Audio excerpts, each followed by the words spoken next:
Hey, everybody, it's your friend Adam, and I am here with a fellow comic skater, goes by the name Commie Mark, which completely offends my sensibilities here. We run a tight ship. We do a Sunday show where we make fun of communists all the time. We're basically like an anti-communist show. So this I haven't really interacted with Commie Mark much. Can I just call you Mark? I feel funny calling you a commie. Uh, yeah, I suppose so. That But seems fun. people call me a commie all the time, and I find it very insulting. So, but we were talking a little bit backstage, but I figured it would be more interesting to get to know each other on the stream. So I haven't had any real interaction. I've seen some of your videos. You've made some videos that are against BreadTube, which I like. I don't know if they're against BreadTube on communist grounds. They're kind of against BreadTube on these people have discovered Comicsgate and are anti-Comicsgate. So I'm curious about that. I have a ton of questions, but before I get into that, why don't you introduce yourself? Why don't you let us all know kind of what you're all about? Yeah. So for like, there's people in your audience who have obviously never heard of me before. Like, this is me. Hello, look, Commie Mark, real life communist. Oh my God. Like, and yeah, so I make comic books as well. Like, really, like, I'm a satirist. Like, that's what I describe my like number one job as. Doing that, like making my communist comic books, the highest grossing communist comic book in Indiegogo history, I might add as well. Like, That's hard to believe, actually, because the SJWs are all communists. So you would assume they at least had. I mean, how much was your book? Is it like a 6-figure book? How much was the campaign? well, it's 8 figures in North Korean won, like, which is Well, that's pretty cheating. sweet. That's cheating. How much is it in USD? Come on, don't. I think it's like maybe $6,000 or something. 6,000. Okay. No. But So that may be better than any of the SJW books because they don't do very well. They hover around the $200 mark. So, the next highest grossing communist comic book on Indiegogo is Preston's Lesbian Pilot. oh, okay. I love that you're calling Preston Poulter's comic communist. Well, That's it literally fascinating. is a communist book, isn't it? Like, I'm not sure. I haven't read it. So it's about Soviet fighter pilots, about that woman one. okay. So what? So my question. We talked a little bit about this on the Sunday stream because you've been kind of an enigma to me as far as Comicsgate goes, because Comicsgate seems like everybody in Comicsgate is virulently anti-communist. You come into Comicsgate and you make it your brand. I'm Commie Mark. Here I am. That's gotta be bad for sales. That's gotta hurt sales. Oh, I'm definitely starting from a handicapped position. Like, Yeah. I have to work twice as hard to win the hearts and minds of the people. Speaking of which, like, Adam, your book's done pretty well, hasn't it? Like, congratulations on that. Like, it's nice. Yeah, Yes. is the hashtag that I'm using. Communisgate. Yeah. Yeah, it's Well, great. no, And it let's makes using so the means let of me production for yourself, like to so make your own book and that. aside from introductions, which may have given this away. I mean, we had some interaction in DMs, and I didn't walk away from those feeling like I really understood where you were coming from. You seem to know communism to some extent, and you even did a funny thing where you kind of like laid out the communist anti-communist argument without really letting me do my half of the anti-communist argument, which I don't understand. We talked about this on the Sunday show too. My question is, like, if you're doing satire, you can't necessarily, I don't necessarily know if that works on YouTube unless people know that you're doing satire. People on YouTube like to play this game, is this real or is this not real? But if you come out and say that it's not real, it doesn't necessarily work. Yeah, but that's like the beauty of my position in it, that it is real as well. Like, Okay. I'm only dialing it to 11 from 10. Do you know what I mean? Like, Okay. So then we can have some kind of substantive debate over communism. oh yeah, I can guarantee that you'll have a big list of things that you disagree with me on, like positions that are like legitimately hold, like on on private property, for example, something like that. Like loads of things. Can you turn up your mic just a tad? How about this? You're very, very soft spoken. Yeah. What makes you interested in communism? I know communism is a big deal, but in the our show we're basically anti-communist. We're ripping on communists all the time. And if you can actually articulate communist positions that are coherent, why aren't you stepping up and joining the left? Why are you being satirical? Because on the left, they don't necessarily know that you're being satirical either. So you're not advocating for a position. Well, I keep describing like the YouTube left, the breadtube community that I've observed or whatever. Like, Yeah, you're attacking them. That's very confusing for me. yeah, because to me, from my perspective, those people like Xander Hall and your mate Lance and that, like those are center right positions. Like that, I see those people being in the same category as your enlightened centrists in the audience. That's hilarious. You're saying Lance of the Serfs is center right? Yeah. Why don't you, for those of you who haven't seen Commie Mark's videos, Commie Mark has made a couple videos that are critical of Lance the Serfs, which I love, obviously, and Xander Hall, which is also another kind of midwit communist. But you're going after them in those occasions, like it's because they were specifically going after Comicsgate, and and it's my duty to stand up and wave that communist flag next to the Comicsgate one, like showing what they think it is. Why be Comicsgate? What got you interested in Comicsgate? Maybe that's a good way to dig in here. That's a really so. I made a comic, right? Mm-hmm. And I started a fresh Twitter account in it. You know, new thing, fresh Twitter account, 0 followers, 0 following, whatever. And I started following just comic book people. Like, and what happened was that for the first time, the Twitter algorithm funneled me into right Twitter, like, which has never happened before. You know, like every other time, left Twitter, like where people retweet AOC like earnestly, like, isn't this great? And laugh at Ben Shapiro. But now I found myself on the other side. And that just naturally like led me into Comicsgate, and I suppose it's what those breadtubers would call the alt-right pipeline or whatever, you know, just surf straight down it, like now here I am. So do you read comics? Are you into comics? Yeah, I got loads. Like it's always been a thing in it. Like I always wanted to make comics, but the comic industrial complex stands in our way of like doing that. Not your way though. Obviously, if you're a communist, they're like, come over here, be our lead writer for Marvel. Yeah, I keep hearing that. That doesn't seem to work. Like, I think I need more layers of oppression, like on top of just being a communist. Oh my God, Colbert, why would you say that? You're so evil.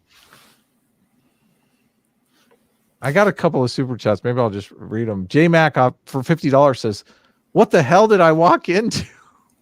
Well, I don't necessarily know. I don't know much about Commie Mark. I think I can't tell if Commie Mark is satire and he doesn't believe in communism. Now I actually think he does believe in communism, and he's a full-blown commie that is just satirical with it. But how can you be? I don't understand how you can be satirical if you're serious. You wouldn't question that about like a comedian critiquing democracy or capitalism, like famously,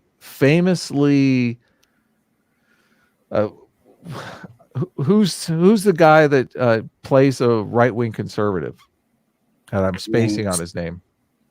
Stephen Colbert. Famously, Stephen Colbert played a right-wing conservative, but he is liberal as can be. So the satire is this liberal is playing a right-wing conservative, but like playing a character that you literally are, I don't necessarily know. I mean, how is it you're saying you're dialing it up one? And also we talked, Sitch and I talked about this a little bit on the Sunday stream, and it's an interesting thing because YouTube generally runs on authenticity. People want to have a real relationship with creators. They want to be part of the show. They want to interact with the real you. There are some exceptions to this rule, definitely. J-Reg came up on the show. J-Reg, obviously, I mean, do we even know where J-Reg stands? Do you watch J-Reg's content?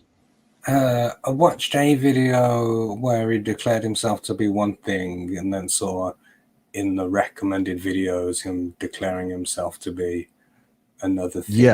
Yes. Like, So I assume that's what you're alluding to. So he's done a bunch of political videos that are political satire videos, but no one could ever really tell which side of the debate he was on. And then he uploaded a video from every single perspective you could think of. And I mean, he went long tail. He was talking about like anarcho-syndicalist. I'm an anarcho-syndicalist, which was pretty hilarious. I mean, as a comedian, J-Reg really has his shit down. And I mean, I think your videos are funny as can be, Mark, but I don't necessarily know. I think you may be selling yourself short. That is the real interventionist part of this stream. I think you could be a really talented YouTube creator. I do. I've seen your editing and I think your jokes are top notch. I just don't, your branding really confuses the fuck out of people. They don't necessarily know. They're like, you know, they stumble onto your channel. They think, you know, I'm a communist. I like communist stuff, but then you're Comicsgate. So that confuses them. They're like, what? Comicsgate, a right-wing hate group? He's a part of a right-wing.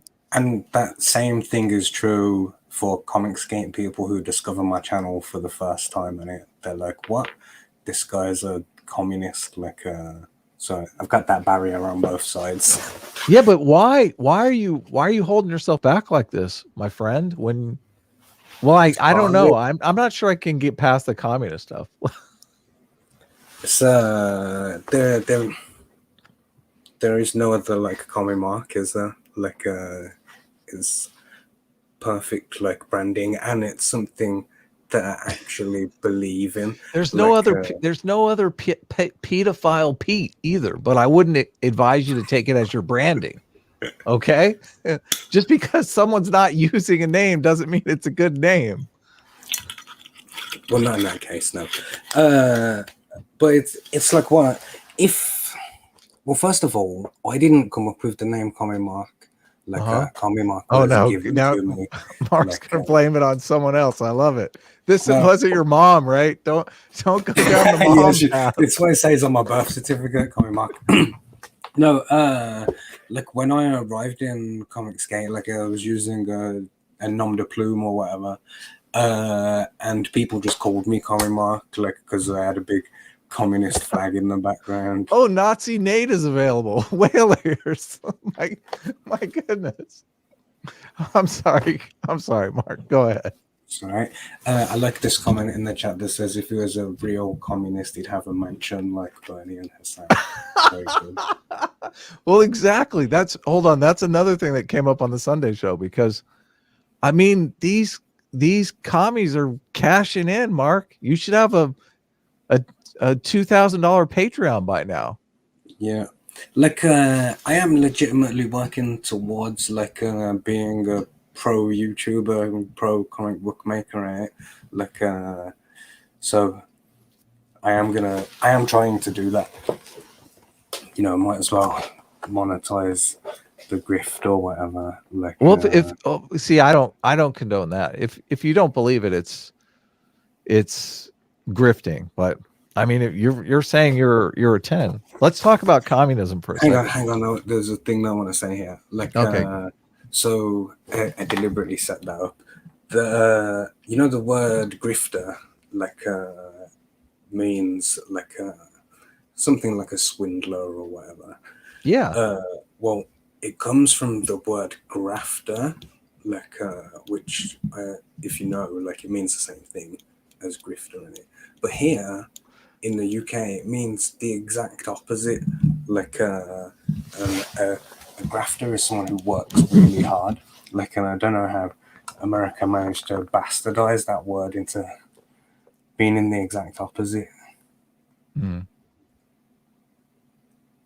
Grifter is an interesting term because grifter actually is the perfect term for the internet age, because really you're not targeting the person, but you want to target their fan base. So when you call somebody a grifter, you're also saying that the people who like that person are stupid and are being duped by that person. So you're really trying to separate them from their fan base. It's more about attacking the fans than it is about attacking the personality. Yeah. Like, how can you follow this person? Like, yeah, exactly. How are you so stupid following this grifter who's completely lying to you and taking advantage of you? Yeah. This is also the problem of the satirical thing, because I think fans are sensitive to that charge. They don't like to think that they're being duped by trolls. There's a lot of personalities that, like Copper Cab, for instance, it's hard to tell if he's a troll or not. Everyone believes he's a troll. There's certain personalities. Chris Chan, like, is he in on the troll or is he a troll? Let's address Sapuka Sushi. Sapuka Sushi says, Adam, this is bad form. You're messing with this man's persona. Oh my God. No, we're here debating communism. What are you talking about? Oh, Adam. So I watched one of your previous debates on this subject in preparation. Did you watch my debate with famous grifter Vosh? I did watch that, in fact, yeah. Like, and I really enjoyed it in the comment section where everyone was saying, "You read a book. You need to read Why Nations Fail," like, over and over again. That was pretty funny. But in preparation, I read, like, the first half of Why Nations Fail. Like, did you really? Oh my God, we're gonna have a real debate here! Holy shit! So I admit, like, I only read maybe the first 2/5 of the book, yeah. And it's a giant book. I understand, like, what they're saying. From this point on, it's just going to be more evidence to back up, like, the initial claims that they made. Like, can you lay out? Will you lay out the initial claims for those of you who, for the audience that hasn't read Why Nations Fail? Okay, so basically, you have, like, so political institutions that are inclusive, like, of people democratically or whatever, or at least make the people feel like they're involved, combined with economies that are inclusive, that spread the money around as much as possible. Like, that when those two variables come together, that's when you get the most economically successful countries and nations. Yeah. Specifically. That's a good steel man. I would add that the institutions have two functions that are completely antithetical to communism. They have to protect property rights and they have to have a strong central government that's strong enough to enforce contracts and to keep the peace. Yeah. Well, I just would abolish private property in it. Like, that's just a thing that I would do. Based on no logical reasons, based purely on morals in it. Like, that to me, it feels immoral that one person can own an area of land on the earth. That being born, like, earlier should give you an advantage, like, on where you're allowed to be or whatever. But it's a whole different debate, isn't it? So it's you can't really have that. I like that you say it's not logical, because you can't really, I mean, the logic is really on the other side of the argument. There's a great video where the guy goes into why a lot of these nations, and the book is called Why Nations Fail. It's literally about, why some nations are destitute. A lot of these nations are communist, and they have people that live there that have property, but the property is technically owned by the state. So they can't take a mortgage on the property to get a loan to start a business. So therefore, everybody in these nations is not able to start small businesses and start the economy growing towards industrialization. You're probably against industrialization. I would. So, people talk about how they want full employment. Full employment is like what we want. Let's get the most people jobs or whatever. I'm still waiting for when we were supposed to be freed by automation and technology and stuff. Like, why hasn't that happened yet? Like, why am I still working 40 hours a week for mega evil corporation? Like, where's my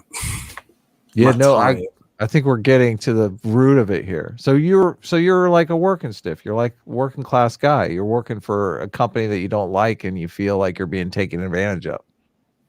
Yeah, not always. Like, but that's certainly been some experience. Yeah. Well, no, I'm curious, just because I'm always wondering why so many people drift towards socialism, and it is very popular, especially in the YouTube sphere. And I think it is. A lot of people are disgruntled about their economic situation. And I mean, I am sympathetic to that. Definitely. I think we're in a situation right now where income inequality is off the charts, but you have people like Vosh, you have people like the serfs who are out there advocating for something which is not going to solve the problem. It's going to make it worse. So they're devoting all this time, all this advocacy to something when they could be advocating for things that actually could help, which is like market solutions. The issue here is there's two ways that we can implement a communist utopia. The first one requires like lots of guillotines, lots of blood, and millions and millions of people dying. That's one way that we could do it here. Hold on. You have to back that claim up, Mark. You're saying that if we dispose of the rich, that is going to bring about utopia? Causal connection. Please explain. How's this solve anything? That's just one step. That's step. Well, what's the second step? Hang on, let me finish the point I was gonna make. That's only one thing that we could do. Right. But you're making a claim here that's just incredible. Which neither of us support. Right. Okay. Let's not do that. Okay. So hold on. I hate to interrupt again, Mark. But so you're saying that solution is not your solution. That solution is the solution that a lot of communists come to, but you don't believe that solution will work. That solution to dispose of the rich. Disposing of the rich. Well, you said guillotines. You literally said guillotines. I did say guillotines. Yeah. That makes me think of the French Revolution, where they took all the aristocrats out and Mark, you're not. I hope that's not real alcohol that you're drinking there. It's only one. What was that? What was that you were drinking? Like, You just drank like a whole fifth of vodka. Yeah, that's what it was. Yeah. Don't So you can die do on us here. the, Jeez, my God. the the other option, which I'm sure you prefer, is that like we do it within the system and it like through small political concessions, like but that's a process that'll take 1,000 years like to happen. So hold on. Are you in favor of the disposing of the rich or not? I can't tell. You're not taking a position. To transition from the current system that we have to communism, disposing of the rich would be part of it. Like, and they're welcome to join us. Like, would that work or not work? So it would be a fucking mess. It would be a disaster. Like, I'm not denying that millions and millions of people would die in the inefficiencies, like as we struggle to wrestle bread production back up to the levels that we would need and all of that stuff. Like, it would be a mess, a disaster, like but eventually, like we could work it out, I'm sure. I completely disagree. I completely disagree. That's why so you were saying there's another way to do it. That would be the first way, which that you haven't made really a causal argument on how it would work. But let's move on to the second way. Because I keep interrupting you. You wanted to get to the second way. The second way to do it is through political reform, and it like which would take 1,000 years, like to convince the American people to willingly like submit to communism. Have you seen my video on Marxism explained by a transhumanist? No. Sounds like a no. So in that video, I talk about how automation is really what Marx was talking about. Marx thought capitalism would lead to socialism and socialism would lead to communism. Mm-hmm. And the part of the equation that most communists leave out is this part about superabundance. If you have superabundance, like what does money even mean in a place like Star Trek, where you can walk up to the wall and say, you know, tea Earl Grey hot, and the wall spits it out for you. If you can walk up to the wall and say, replicator, please, my buddy needs to make a car, and it creates a replicator, you know, a replicator that creates a replicator is like, all of a sudden, what does money mean in a place like that? What does buying things mean in a place like that? So if we achieve superabundance, communism becomes inevitable. Like it is inevitable that you will get communism in a superabundance environment. This is what Marx discussed, but we aren't in the superabundant environment. That's like the whole craziness part of it. Like it's not even really a good reading of Marx to think that if you take all the rich out and dispose of them, the people who are actually working on delivering superabundance, how are you going to get superabundance? Okay, I understand what you're saying there. Okay, so like when it's not about taking the rich out, it's about nationalizing like the industries and the resources that they have, like and claiming them so the ownership of the people. So like and they can willingly give them or guillotines. I'm gonna argue for the guillotines one. God. Like, listen. I don't know if you saw it, but Elon Musk just had their quarterly stock meeting, and he talked about how they're working on a robot, basically like a household servant or whatever. Like when he pretended he had a robot that could dance. He pretended, obviously, he's a hype man. You know, Elon Musk has a lot in common with Trump, and you know he's going to make an offer that blows your mind just to get the ball rolling. But if Elon Musk is working on delivering something that's really going to do all of our shit jobs in the world, a robot that you can send in to do shit jobs, and they don't complain, and you know we can manufacture as many as we want.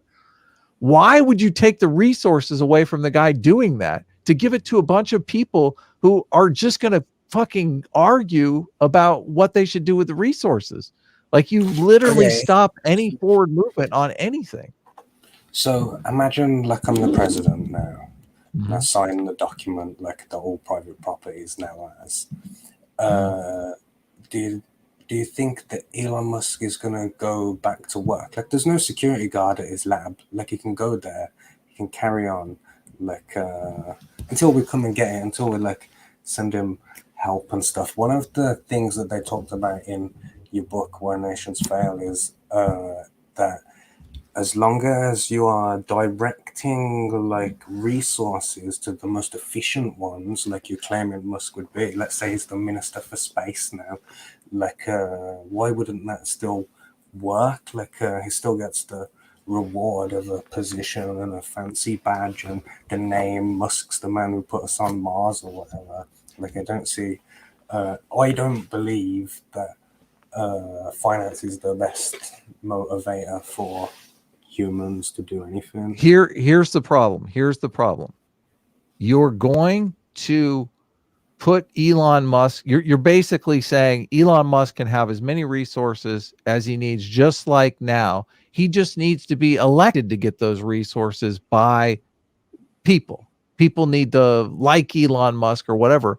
You're taking what now is in the realm of market forces and putting it into the realm of politics. So now Elon Musk is not focused on innovation. Elon Musk is focused on maintaining his position. Not only that, other people are coming in that are focused on taking Elon Musk's position away from him and not taking it away in the way that I'm going to invent a better robot that displaces Elon Musk. They're talking about taking it in a way from I need to get more votes. I need to get more people who like me more than Elon Musk. I need to. It immediately becomes a popularity contest, not for innovating, but a popularity contest for getting elected, which is a huge problem with our politics. Like, what is wrong? Why is the system that we have now, where Elon Musk is allowed to accumulate resources through delivering innovation to society? Like, we could have a conversation about how there are shitty rich people out there who just want to like buy up all the housing stock in Southern California and turn everyone into renters. Like, they're not innovating. They're basically camping out on a stock of houses so that they can make a shitload of money off of people who are literally subjugated to their whims just because they have a bunch of money in the bank.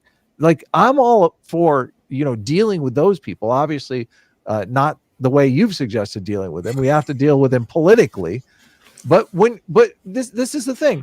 Instead of Vosh talking about these fucking shitheads, these rent seekers, these people who aren't innovating, these people who are going out there and literally making the world a worse place every day, these greedy fucking financial advisors, whatever they are, these people that just make money off of whatever like rent seeking behavior they can foist on us.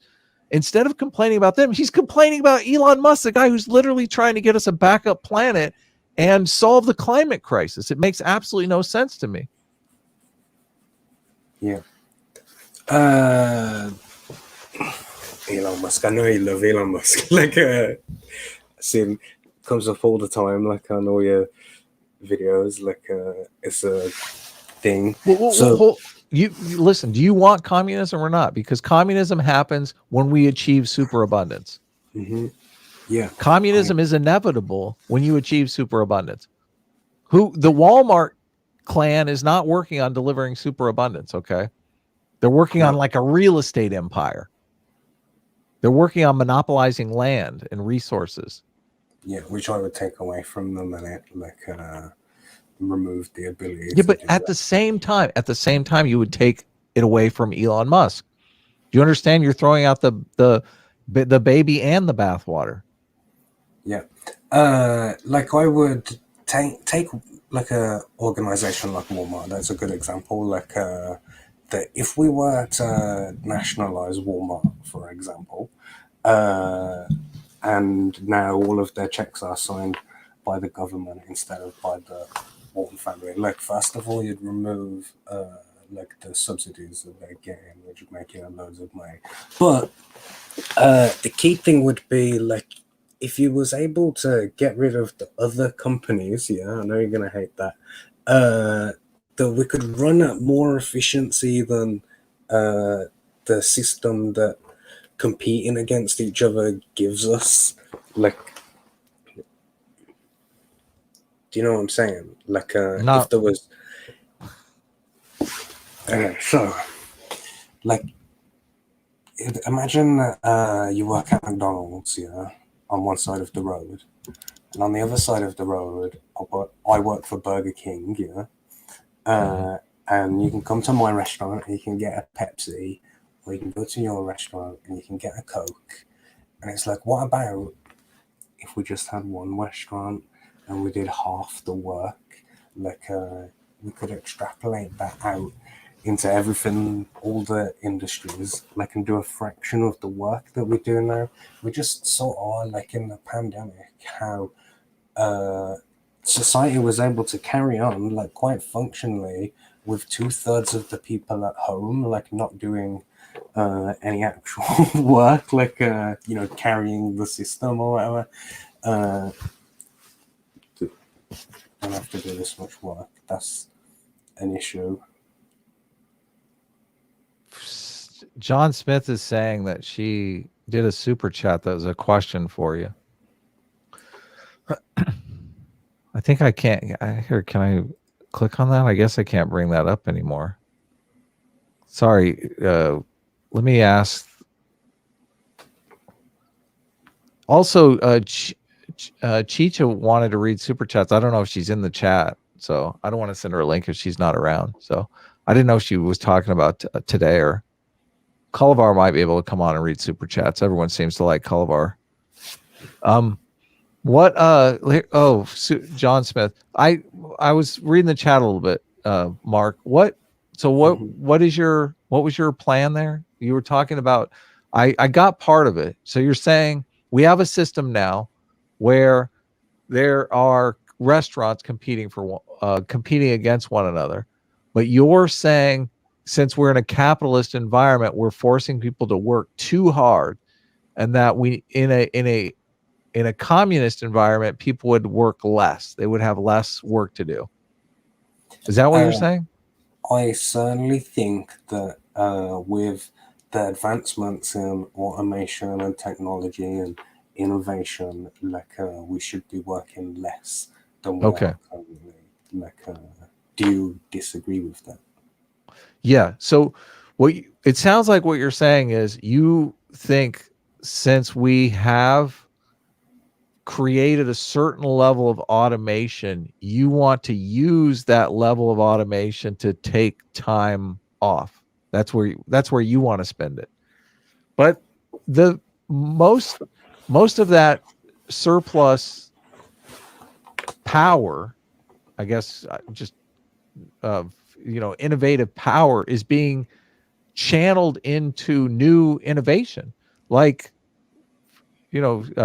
we just spent a bunch of energy working on the pandemic, but we're spending energy all the time working on research to, anti-aging research, healthcare research, all kinds of this other stuff. So is it worth it to you if we relax and take more time off, and there is some future technology that can save lives? If it's going to take us 20 years to get to that technology, and we take your route, and we take the time off route, and it takes us 40 years to get to that technology, I personally would like to get to that technology in a shorter amount of time, just to help people who are alive now. So that would be my counter argument to that.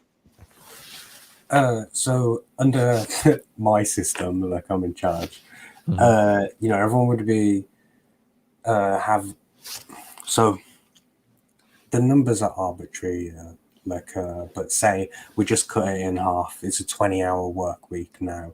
Like, the extra time that you gain, those extra 20 hours, is where you put them into the passion projects that you have in it, like your anti-aging thing. Like,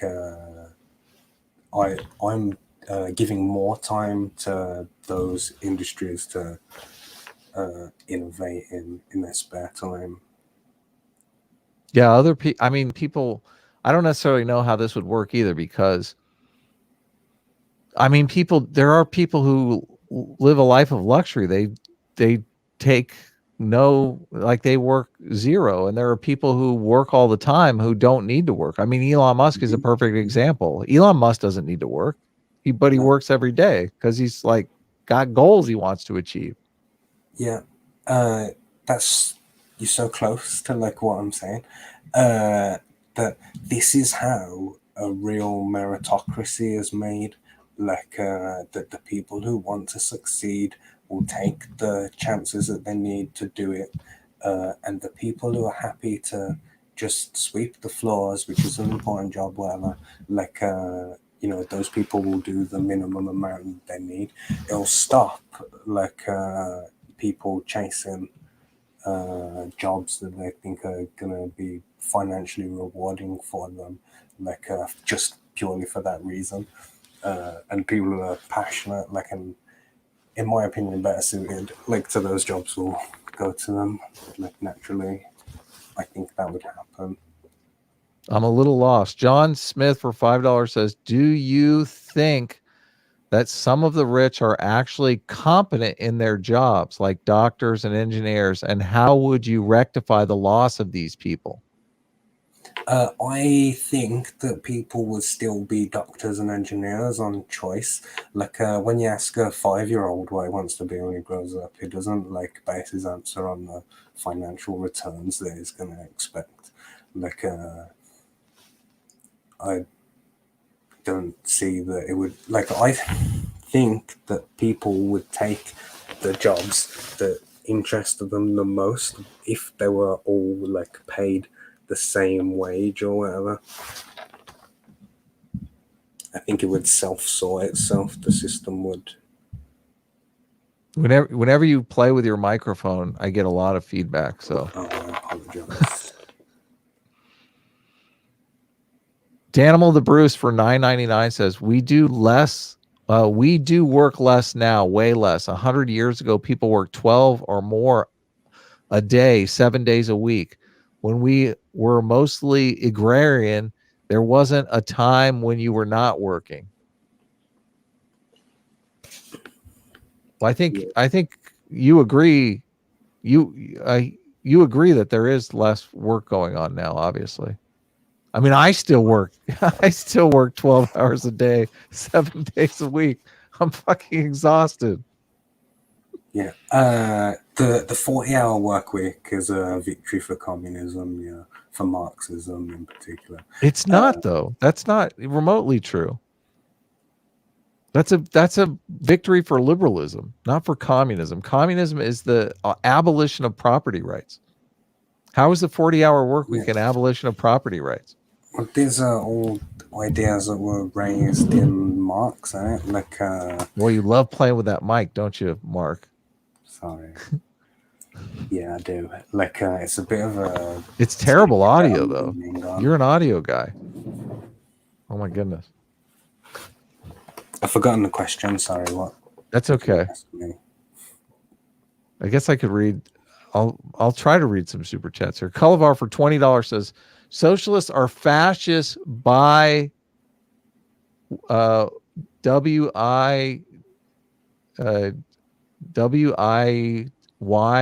What's that mean? With other labels, maybe?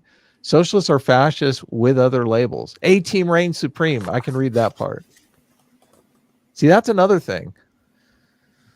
A lot of people do believe socialists are fascists. So I just see a lot of people in Comicsgate see communism as like Nazism. It's like, oh my God.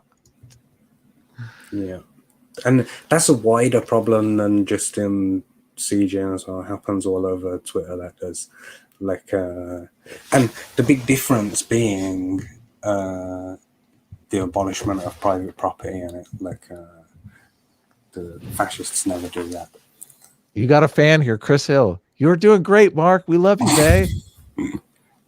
Thanks. Is that a friend? I don't know. No, maybe.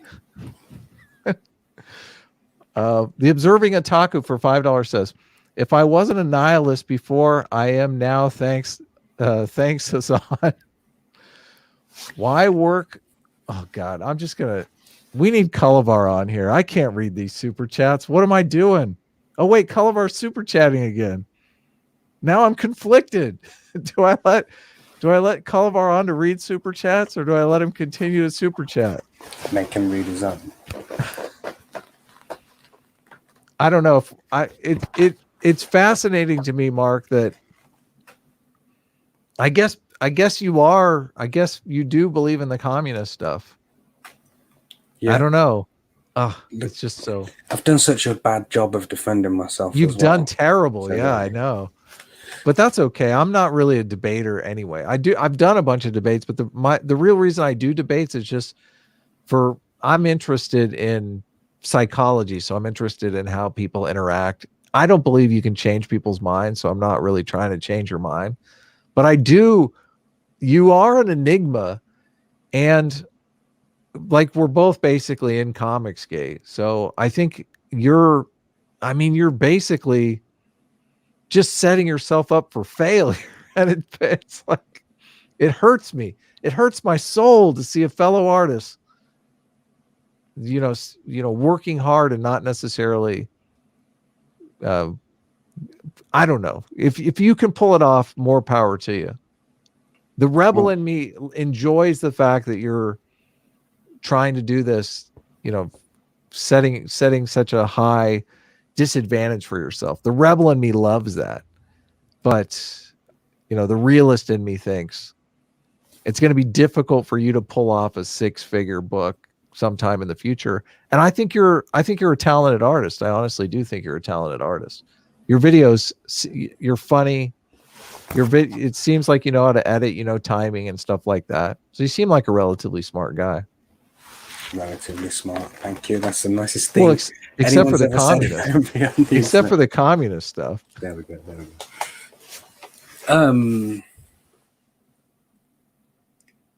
Trying to think if there was another. Are you nervous? Is that why you were drinking so heavily? We have 151 people live. So thank you for joining in. Okay, so my main motivation for coming here was never to win the argument or defeat you or anything. Sorry. I'm here to refine my argument, and I knew that anytime someone challenged me like this, I was going to fail, and and where better to come to sharpen the edges of what I have to say than here.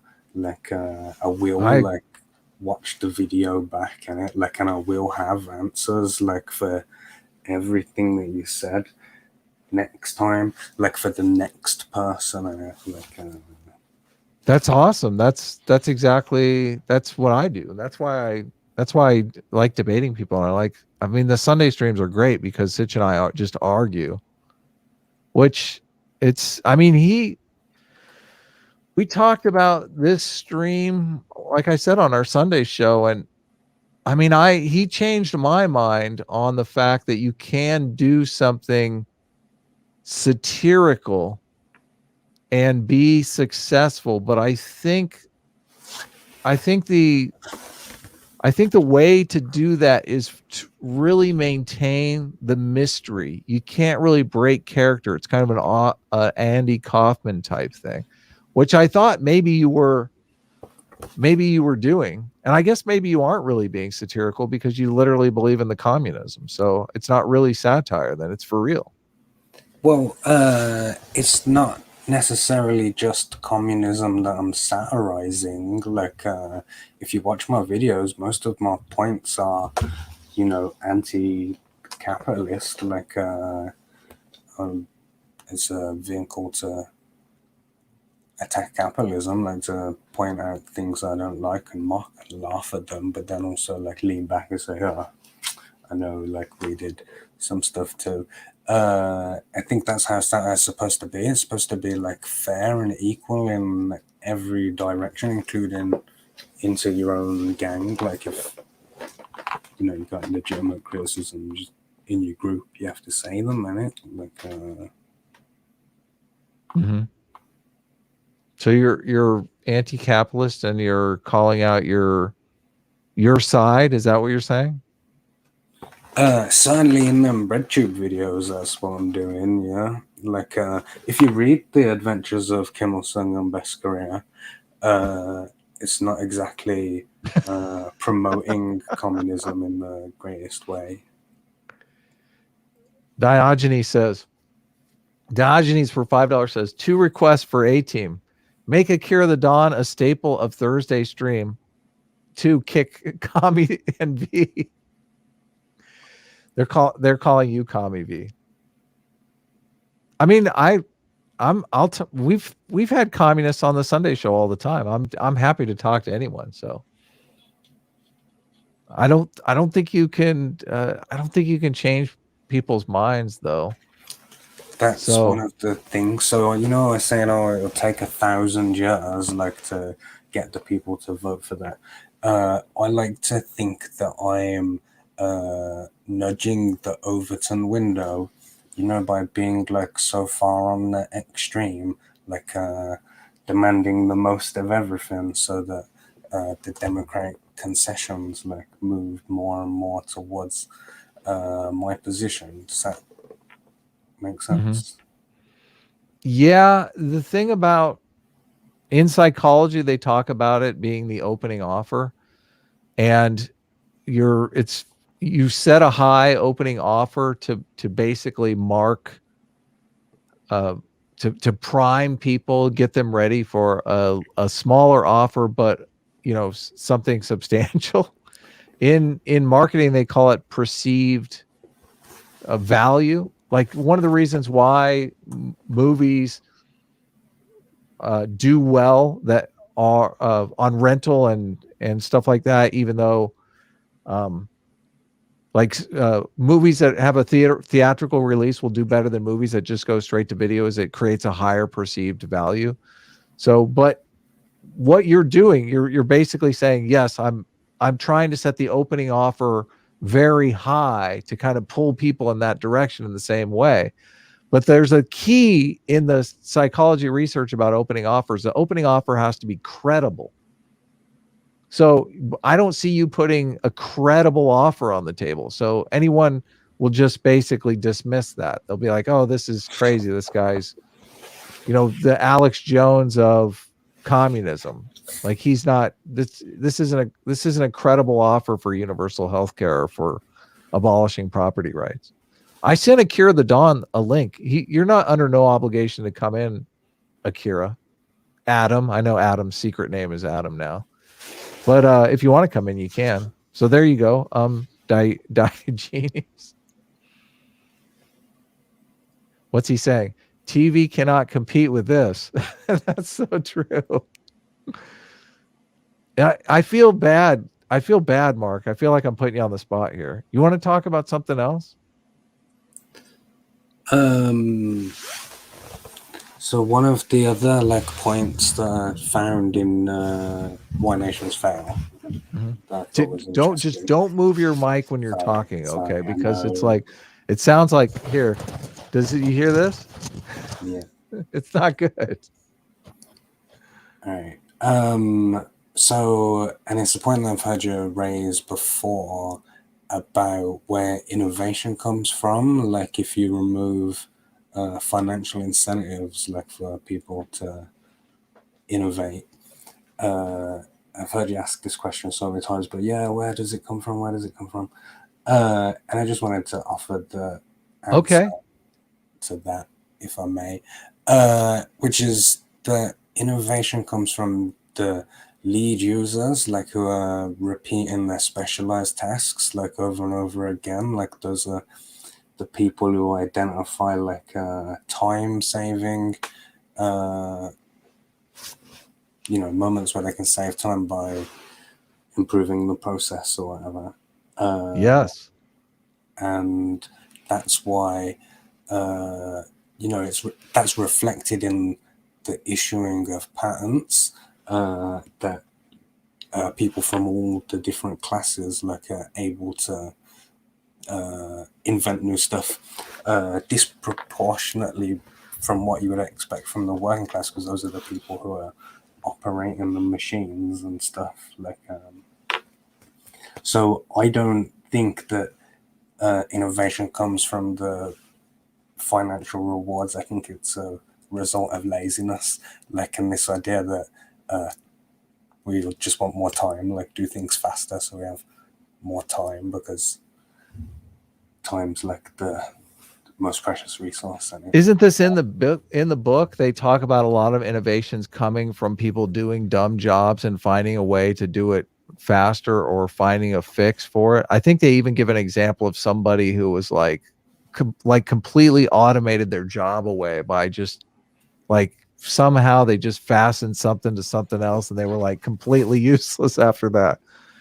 Yeah. But the thing is, though, listen, a lot of innovation does come out of that. Somebody's working for a company. They're realizing this company's doing it all wrong. And I know a better way to do this. A lot of those people leave that company, start their own company, and put the innovation into action. What is the incentive for them to do that under your system? You're basically making my argument. In my system, there would be no barriers to entry to do that in it. So I was gonna say an 8-year-old boy. That's ridiculous. Someone who has no capital to invest, can do that. Can start a new thing. Wait, Mark. What is the point? I'm not gonna I'm working at the dumb job, and I'm making X dollars a year. If I take the new innovation that I've discovered and start my own business, I'm working 10 times harder, because running a business is just, you're working 100 hours a week. So what is the incentive? I'm going to make the same amount of money at the dumb job as I am starting my own business. What is the incentive to become a leader? What is the incentive to start a business? What is the incentive to you're saying that it's risk-free, because I guess you just get the money from the government, but what is the incentive to do that? People take advantage of the innovation, start a new business because they want the fancy house on the hill. They want the beautiful wife. They want the beautiful car. I think that people want time, really, and that, money is a representation of time. I think that if, you mentioned a guy earlier who automated his job out of existence, that's what we should be aiming to do for every job in it. That's the target that we should be aiming towards. And I think that by controlling the economy is the best way that we're going to get to that sort of a point, rather than this capitalist natural selection economy that we've got going on. I guess Cullivar's on his phone. He says, "Sorry, man, I'm stuck at work." So I guess Cullivar can't come in and read super chats. Akira said he would be in 5 minutes, so Akira is going to join us. Sorry, Oh, and this was a point that I wanted to make as well. The whole reason I was building up the inclusive and extractive thing, so I believe that the American banking system is extractive, and that the American economy, the economic institutions are extractive, and the political institutions are not inclusive, and that America is destined to fail for those reasons. How is the banking system extractive? So, when the bank prints new money, I know you're a big fan of this at the moment, does that not steal wealth from the existing dollars that are already like in the system? Like Depends. Going on what? Well, it depends on. I mean, obviously, the Austrians will say you should be the beneficiary of any price deflation that happens. But if you have $10 in your bank account and you can buy 10 loaves of bread today, what we're shooting for is price stability over time.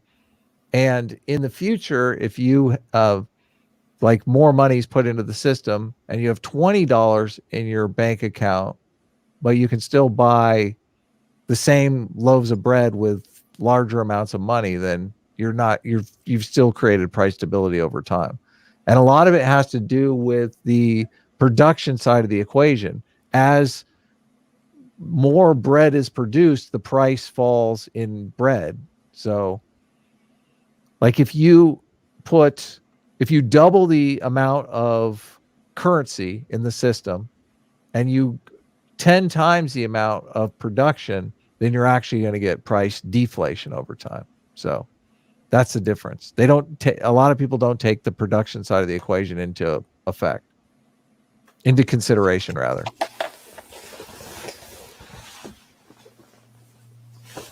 So but listen, on the banking thing, you want to create economic activity. So if somebody comes to you and says, "Hey, I want to start a business. I want to start a restaurant." Giving that person a loan to start a restaurant is actually going to create more economic activity. It's going to create more demand, more people with wages, more productivity. That's a good thing, right? More productivity is always good. I just think it could be like, I think that central planning is the way to do it. Oh my God. Oh my God. I just do. I think it's more of, it could be more efficient. I should add that caveat. Central planning? Oh my God. That's so bad. Central planning? Yeah. So like obviously you'd have more localized like divisions or whatever who are probably the unions could do.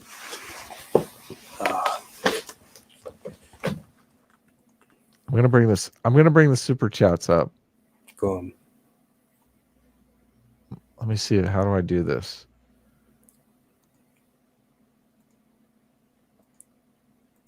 I do this cheater way here. I don't think it's cheating. Chicha wanted to read super chats and Cullivar wanted to read super chats, and neither one of them are here. How are you at reading super chats? Terrible based on this. Do you another interesting point I wanted to make? You talked about our campaign and how our campaign is doing pretty good. Thank you, everybody who's backed our campaign. I think we're up to, oh, look, she is here. Let me send you a link. Okay, I'll send you a link on Twitter. I don't know if I'm saying your name right. Cheetah Chi. Let's see here. So yeah, you had mentioned our campaign, $50,000. Yes, very, very cool. Working my ass off, working 10 hours a day. I keep track of my time and I try to put 10 tick marks a day on the calendar, working far harder than I would work for anyone else doing this because I'm working for myself. I'm doing it myself. What makes you want to do a comic book? I assume you want to have you would rather have a bigger campaign than a smaller campaign. What motivates you? Well, like the actual making of the thing is important. Like I enjoy that. And obviously I would rather have a bigger number, but are you saying that you would work less hard on your comic book if it had made less? No, I'm saying I would work less hard if I was working for someone else, if it was their gig and not my gig. But I basically created the gig for myself. Yeah, which is great. But I did it. I was motivated both by the money and by the artistic achievement. So, but if it was just artistic achievement, I don't know that this is too much work for no money. So that's definitely a component. I mean, I'm curious because this is where I always have trouble with the communist argument. It's like, how do you motivate people to create things if there's no, what is the reward? Nobody plays the lottery if the most you can win in the lottery is $5, okay? Yeah. If the most you can win in the lottery is $5, you've just destroyed the lottery. Who's going to play that? Like, you have to have an outsized reward for the outsized risks that entrepreneurs take. It's running a business is giant. It's huge amount of work. It's a huge amount of commitment. It's a huge amount of everything. I mean, yes, there are people that are, born wealthy, born with a silver spoon in their mouth. They're going to be entrepreneurs no matter what, because they have all these resources at their disposal. But there are also people out there that have nothing, that all they have is their own tenacity to become entrepreneurs. You literally take those people out of the running. There's literally no incentive for those people to become entrepreneurs at all in a system that doesn't reward you with private property or wealth. I just disagree. Like, I think that if everybody was paid the same for every job, like that everybody would self-sort themselves into the appropriate levels, like for where they should be. Like, I just believe that would happen as a mechanism. Like, that if you're not happy to do the job, if you're happier doing a lower job, like, than what you currently have for the same, then that's the job you should be doing. Like, jobs have different levels of commitment, different levels of difficulty. What is the incentive to do? Like, if you're getting exactly the same amount of money to do every single job, you're a fool if you take the more difficult job, aren't you? I think that the people who want the challenge of more difficult jobs will take them, like, just because. Yeah, but you don't have any evidence or anything for that. I mean, that just seems. That seems. Nothing that I can point to. I know, sounds dumb, but that's what I think. Like, that the cream would rise to the top still, like, in that sort of a system where everyone was paid the same. Like, what cream rises to the top because of a difference in density. There's a force at work when you say cream rises to the crop. There's a force that works in capitalism that drives people to innovate. You're literally talking about taking that force away. The equivalent in the argument that the cream rises to the top is if you're taking the force. Am I supposed to add this one, Akira? Oh, he's got like multiple things going. How do I pronounce your name? Chi? That's way off, but it's okay. So help me out here. Obviously, it's pronounced Chitachi. Chitachi. Yeah, that's good. That's good. Is that pretty close? Chitachi. Yeah, that's how everyone says it. Chitachi. So am I still saying it wrong? Yeah, but that's like. But I mean, like, in an American accent, that's how you pronounce it. So Chitachi. It sounds like Sitachi, which is much easier to say. How are you doing? I'm Fine. Finally, I get to read. I've been like trying to hound you, but you haven't been answering me. Thank you for volunteering to read super chats. How do I see them? I just see all of these chats. Hi, everybody. Can you see the screen? I'm assuming you can. Yes, but maybe I it's too. Is it too small on? Are you on a phone? No, I'm on my laptop. Okay. Can you see these on the screen? I don't know. Sitch usually reads them off the screen. Do I just? Oh, I click the. I shared them on the actual. Oh, okay, I see. Well, I don't. Okay, so I see. Are they too small to see? No, I can see them. I thought there would be like a different panel that I could read off of, but this is okay. I think. I don't think I can set up a different panel. Okay. Will this work? Yeah, this is fine. Okay, Cullivar right here. Okay. The worst. Colbert for $20 says title of the show should be Adam tries to impreg a communist. Wrong, Cullivar. You're so evil. Okay. Hey, sorry. Hold on 1 second. Akira. Yo.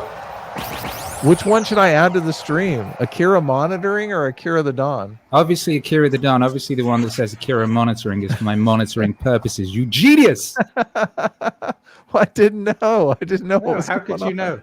How could you know? How could simple English be indicative of anything? What?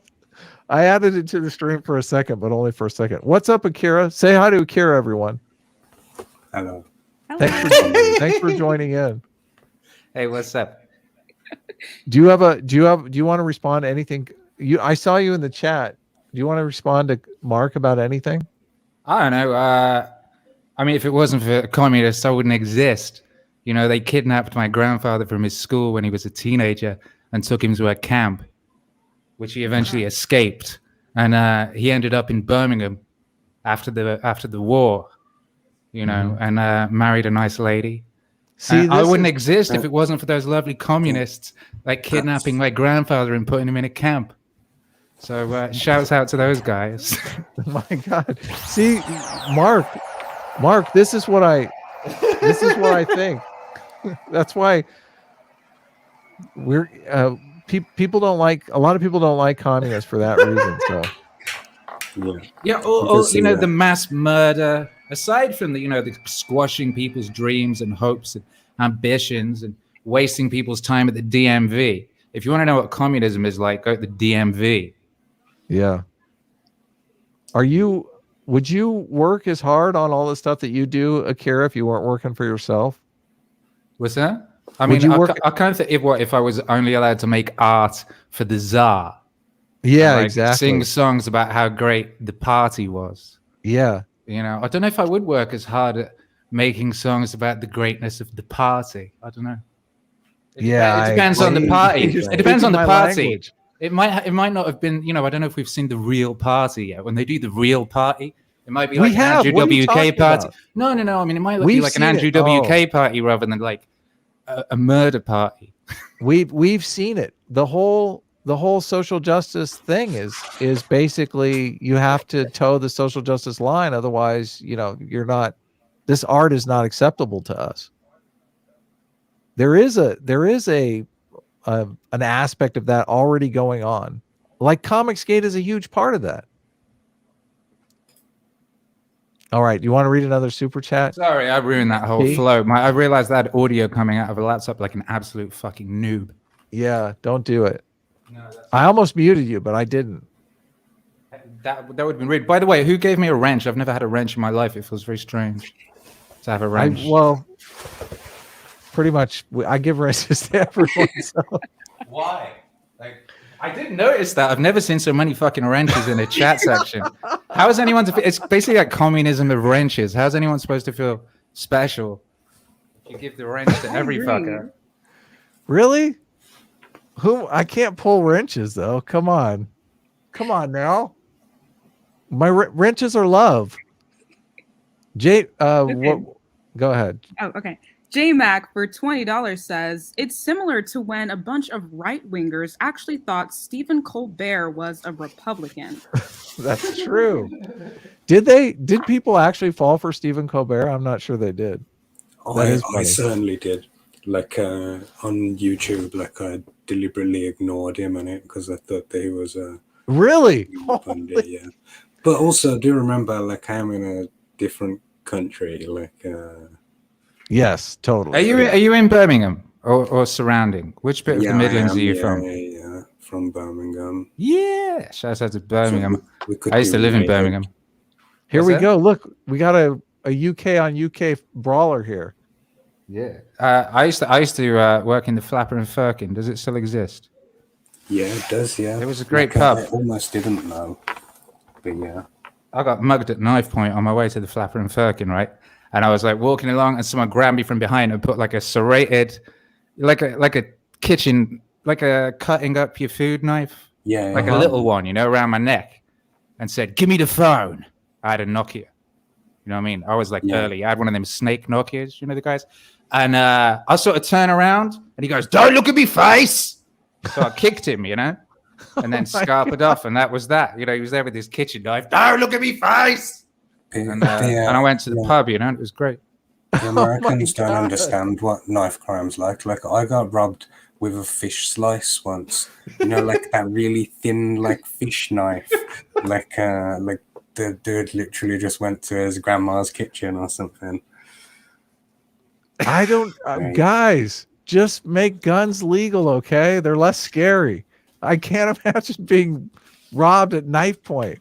Yo, they're really into knives and shit. I mean, when I was a kid, you know, like in North Wales, one of the teachers got stabbed.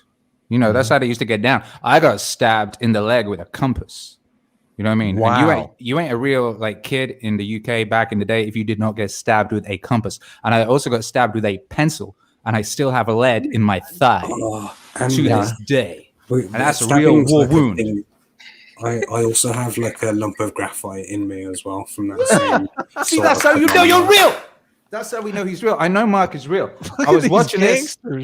I was like, yo, like this guy is this is the most committed to the bit motherfucker I seen in a long time. You know what I mean? No, But now I he's- know he's a he's real G because he legit. got graphite in the leg. He's legit, Akira. He's a real communist. We know now. We know the truth. Yeah, it's true. I am. And I'm also a parody of a communist at the same time. Both things. You That's can't very be a- meta. You can't be a parody of a communist if you are a communist. We're at least in agreement about that, right? How can you be a parody of something if you're legitimately the thing? It's all in that extra 1%. Do you think Elon Musk is a parody of a rich person? Yes. I do think that he's like held up by the media as a distraction, like in look how great rich people can be kind of a way. John Smith, you're so bad. Look how great Let's go. rich people can be. Honestly, I mean, the media portrayal or the way of treating Elon Musk, most of them seem to hate him. Yeah. So rather than being Yeah. at how great rich people can be, they hate him. They're like, how dare he say mean things about miners or whatever it was, or what was scuba diving miners or something. No, Like, no. how Bitcoin dare was- he? Why is he spending his money making those things when he should be making the things we think he should be making? That's sort of, and how dare he? But I don't really see people being nice to him. I feel they're nicer to Jeffrey Bezos than they are to Elon. Isn't Elon Musk the richest African American?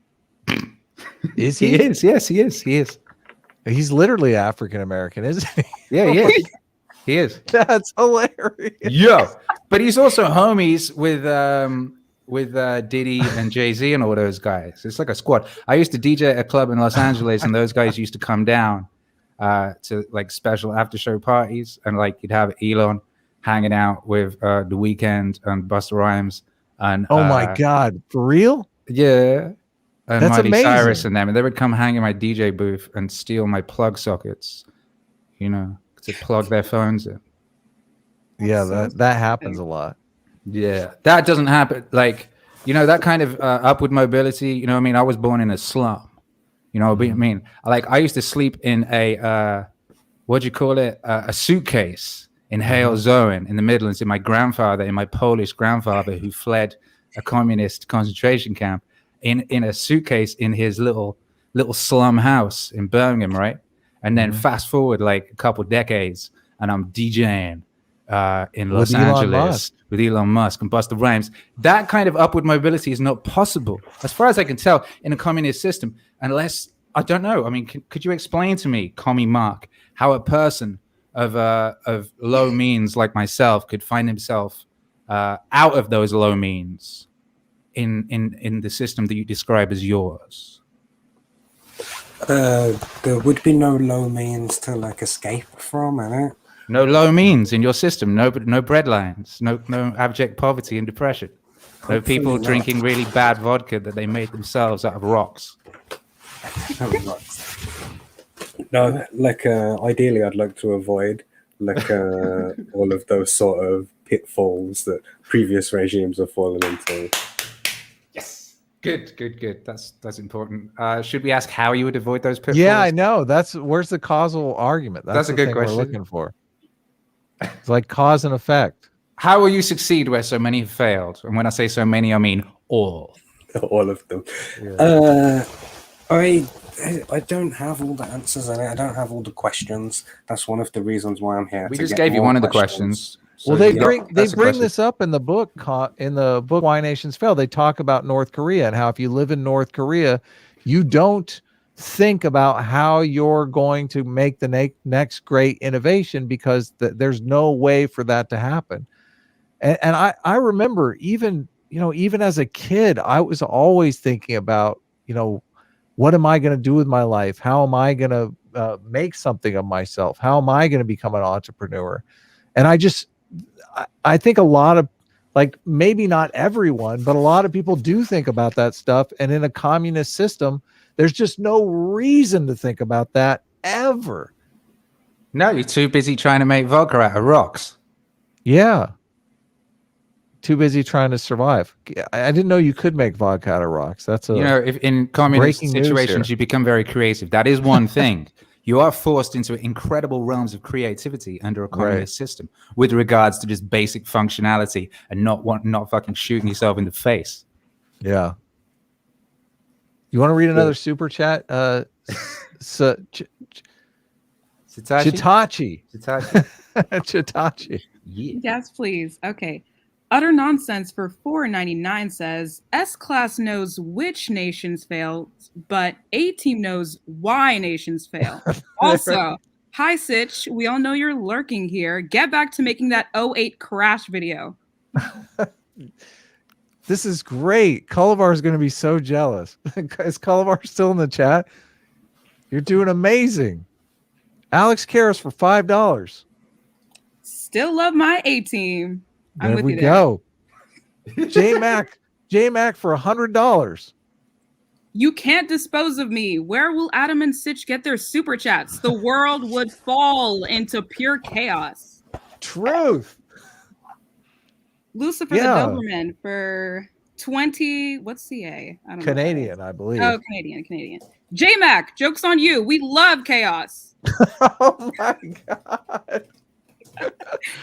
Uh-oh. We got a rich brawl going in the chat here. Alex Kairos for $5 says, it seems like a rather bad idea to equate wealthy with corruption. What proof is there that successful people are stealing and not productive? Well, I agree with you, Alex, but I do think that there are wealthy people who are corrupt. I think there's corruption in any realm of life. So I'm not trying to equate. Maybe you're talking about the communists equating that, but I don't know if you were mentioning, like I brought up the Walmarts and rent seekers and stuff like that. So I draw the line at rent seeking. I think we do need wealthy people that are innovators. Mm-hmm. Do you have an opinion? You don't have to just read super chats, Chi. Although you're very good at that. Thank Yeah. you. I've been trying to get on for so long. Really? Yes. You DM'd me and I just said, yeah, come on. I didn't know DMs were the way to go. Like I've been in the chats for a minute, and I'm a DM. Send me in the chat. He doesn't Yeah. pay attention to the chat unless it's a super chat. Otherwise, No, I Oh, do. I so do true. try to pay attention to the chat, but I'm not a good reader, obviously. So I miss a lot of chats. And also, I'm trying to make a devastating argument against Commie Marx, so I can't read the chats and do that at the same time. Do you have a response, Mark? You could have redistributed your attention better. I didn't make it hard for We need a central planner for Adam's attention. I think that's the key. What's going on, Akira? yes. Remember, I got sound effects. It's wonderful. Okay. I didn't know if those were delivered or not. It's kind of cool that we can hear all of them. That we can hear the sound effects. That's a good one. Hey. Anyway, sorry. Do you know who Akira the Dawn is? Of course, he's amazing. Hey. Hi, Dave Rubin. Nice. What a time to be alive. Under your communist system, how would Dave Rubin exist? What would he do? Dave Rubin? Yeah. Well, he definitely wouldn't be a comedian. I mean, he's a comedian under our system, but I don't think he's Under a communist system, how can anyone be a comedian? Because you're not allowed to make the only. I honestly would like an answer for this. Because what capitalism did is made it possible for people like me to exist and provide for their families doing that which they are for. Like I was able to really drill down on what it was that I loved and what it was I was good at, and then work out a way of providing for my family by doing that, right? And bringing us out of poverty, and taking us. You know, we're in Mexico right now. You know, taking us around the world, giving my son the life I always dreamed of, all that type of thing. Under your communist system, how is it possible for people to transcend the situation they're born into? Please.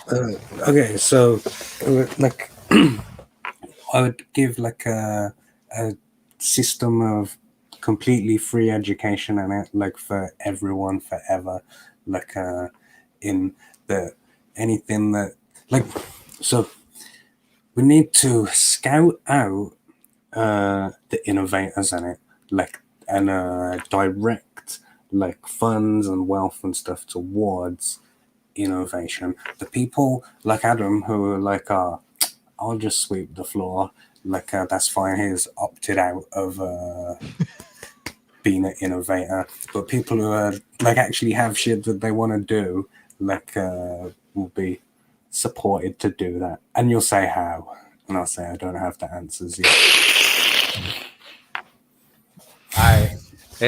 Okay.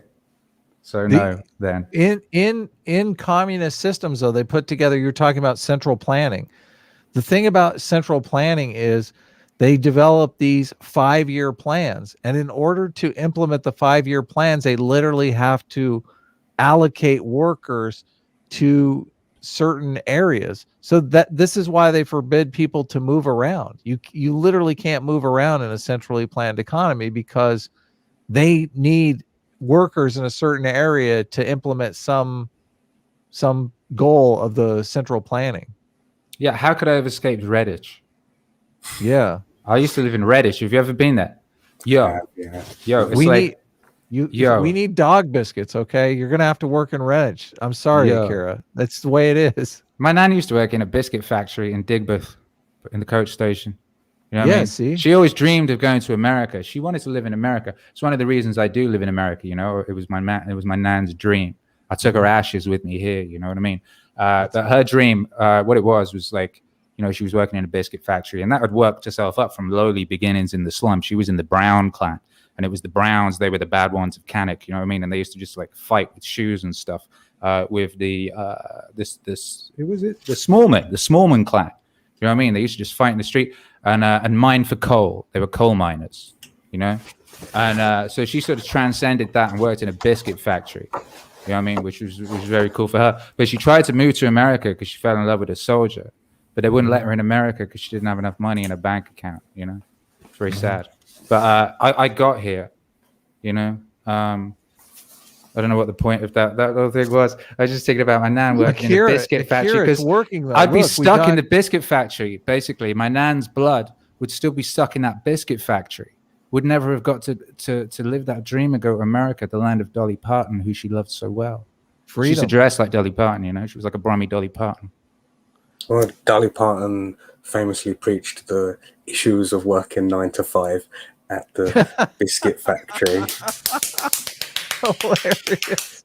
Yes. See, Yes. that's comedy gold. This TV cannot compete with this. It's working, Akira. Look, he's taking his hat off now. Whoa! Slowly, like a little bit You know, at a that- time. Next That time we didn't, talk to him, that the didn't flag will be down. resurrect. That didn't resurrect any of the tens of millions who died as a result of that silly hat. Him and taking the his silly hat off? flag. But I don't know if that's. But it's a bit. I guess is that a sign of respect? Maybe. I know you're coming in here with a lot of guilt and shame that I think is working. It's really, very because there's a lot of it. If you want to go dig in that particular sort of barrel, it's less a barrel and more of a kind of sequence of corridors leading to a realm of galaxies of pain and sorrow. It's no caused mystery. by this very, very creepy, weird, fictional system, which was invented. It didn't exist in harmony or nature or in societies before. It was pulled out of the ass of some morons as an excuse to convince people to love their own servitude and to con the weak and gullible and lazy into enslaving themselves and their brothers and sisters. It's a weird thing to do. It's like a creepy thing to do. It's a creepy thing to be involved in 2021 when you've got, like over 100 years of evidence as to its murderous moron nature. Yeah. Listen, look at this, Akira. You're just like, this is devastating. I You're don't coming out so strong here. This is I'm great. just a I humble should have beat set up gardener, I just make beats and shit. I just I'm just like a DJ guy. What do I When know? are you going to debate Vosh? I want you to debate Vosh. This is great. You know I said about not using the language of the creepy oppressor, so I don't use any of their weird made up words, that they use for people, and I also don't acknowledge the existence of some of these morons that I only know exist because of you. Like some of these people would not have any cultural standing, careers, audiences, or anything were it not for like you and Sitch needing something to take the piss out of on Sundays. That's bullshit. It's all your fault, Adam. You're making it sound like we're blowing them up. These people are giants compared to us. Yeah. I'd never heard of any of them until you start going on about it. Hassan is huge. Vosh is huge. All these people. I mean, are he needs huge. to eat less food. That's true. Destiny is huge. All the people we cover are huge. We don't cover small fries for that reason. We asked last time I was on your show. I asked why all these people are pedophiles, and no one seems to have an answer. Commie Mark, do you have an answer for this? Oh my god!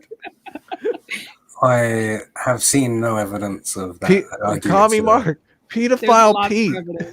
Pedophile Pete, tell us, why is he a communist? All right, that's a low blow, Akira. Don't answer that, Commie Mark. We know. I tried high blows. High blows didn't get any answers. Let's do another super chat. Yeah, there you go. John Smith for $5 says, do you think that some of the rich people are actually competent in their jobs, like doctors and engineers? And how would you rectify the loss of these people?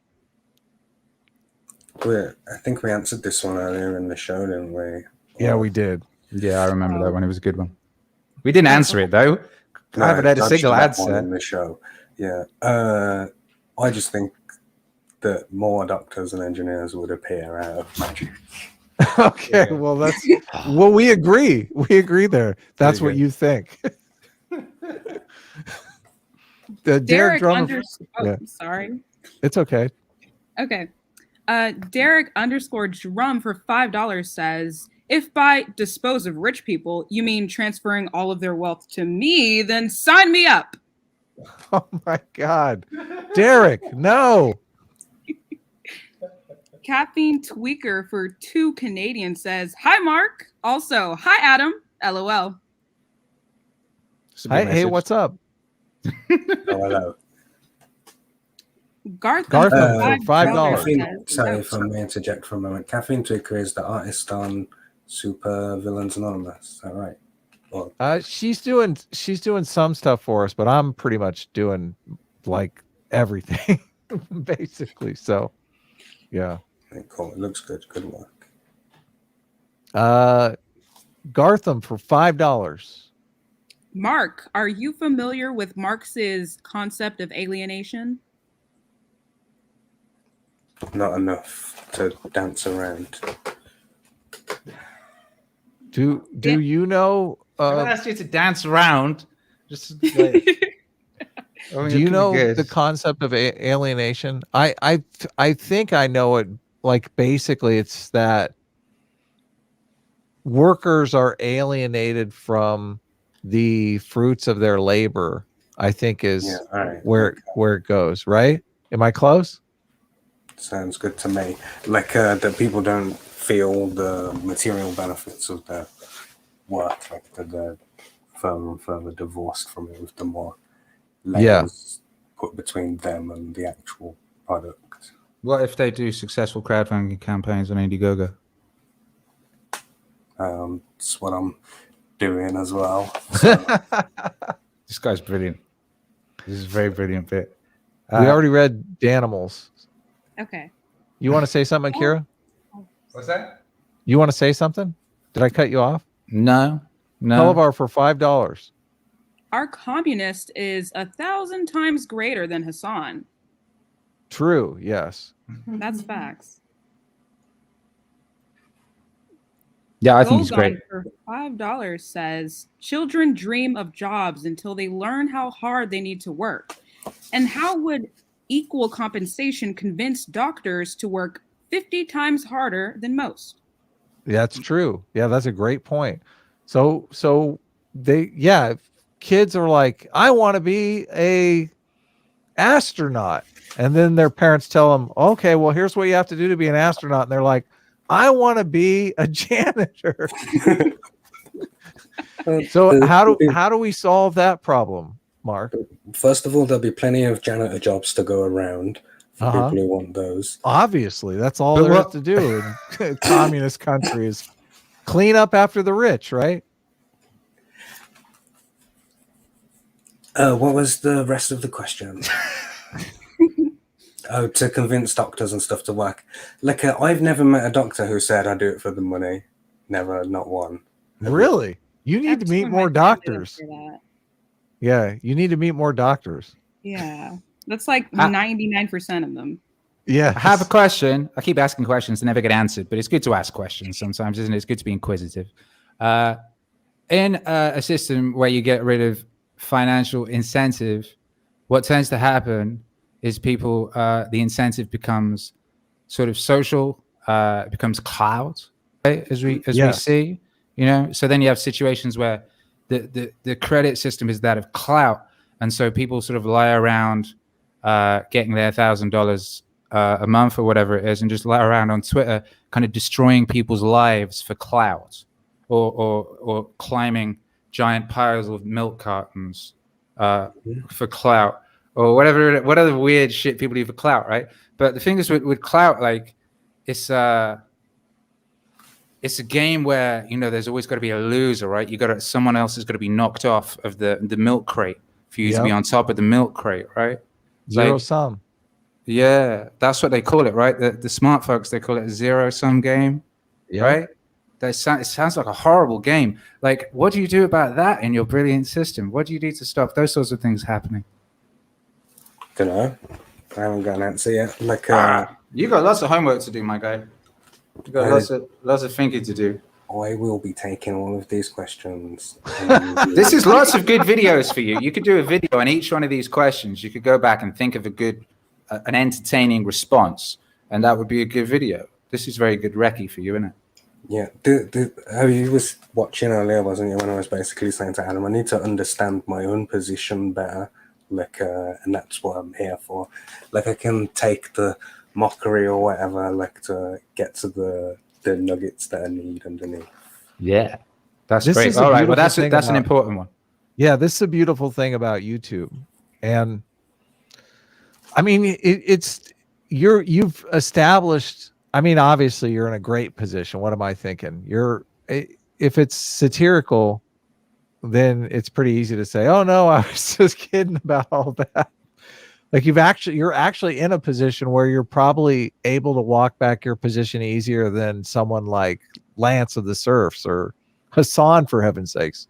Hassan moved into a $3 million home. Of course, he can't give up. It's too late. He can't give up socialism now, right? It's made him a millionaire. I'm seeing like people flip from the other team, like Lawrence Southern, for example, seems to be moving heavily left. And Really? is? Lawrence Southern. I thought she moved to Australia. Yeah. Depends where you are. That could be left. Well, moving to Australia would certainly drive you in certain directions, philosophically and politically, at the moment. By goodness. Yeah, I can see that. What's the name of that camp they've built? Isn't it called like Lovely Place or something, or Happy Town or some shit like that? Did you see that? Did you see that, Communist Mark? I did not see that. But I'm unsurprised by the actions of the Australian government. You know, they've been running like those immigration camps in Papua New Guinea for like years, and it. Yeah, and Neighbours is still on TV in the UK, right? I don't know. What about Home and Away? Hey, good for you. Communist Mark is a G. Communist Mark is a G. He got lead in his leg. You know what I mean? He's got a big flag. He's a G. Shout out to Commie Mark. Make some noise in the chat for Commie Mark. Woo! We already read Diogenes. Derek, I've been saying Derek Drummond forever. By the way, what are the mods up to? I just look at the thing and some of the messages. I know. We've got 500 mods. 500 mods attack and get ahead of. I know. We're under again. full This attack. is a perfect example of the communist system where just everybody can do whatever they want or whatever, right? Oh, anyone could be a doctor. What was he saying earlier about the barrier to entry? No barrier to entry. If 8-year-olds want to be mods, they can go. This is what happens. This is the end result of that. I mean, they're doing pretty good. I guess I should get my. They're not doing good. Look. Well, they're doing. Okay, maybe not. How can't you guys like time them out forever or hide them from the channel? I'm assuming. Yeah, and you can also block words in the back end, like preemptively. Trust me. Like, if anyone says impreg, it's not getting through. But this, I have to work on my game here. Yo, this is crazy. Yo, yeah, you do, dude. You need to spend like 5 minutes in the back of your channel, just copy pasting. I guess so. I think it's like one Copy pasting user Commie that- Mark's Telegram channel. What's going on, Chi? I think it's one user that has just like 1 million accounts. You probably made them a mod. Looks like it. Why not? I hope not.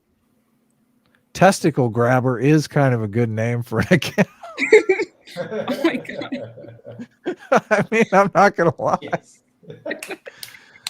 Anyway, Derek Drum for $5. If we guillotine anyone who disagrees, we don't have to change any minds. Problem solved. Oh my god. Real communism. The real shit. You know that real. None of that fake shit. None of that like bullshit Pepsi Cola like fake sugar shit. Is that real shit? That 1953 when it's like cocaine in it. Ooh. Oh my god. Are we being attacked by Antifa? I can't tell. You're not allowed to say that if you're an Antifa. Yo, what are these mods doing? Yo, mods, there's 700 of you motherfuckers. Get off your ass. Oh no. Oh no. There's multiple mods, so one mod is hiding them and then another mod is unhiding. Hey Adam, you know in your back end as well, so to speak, in Adam's back end, you got a thing that slows down the chat for 60 seconds that could stop this kind of thing with one button.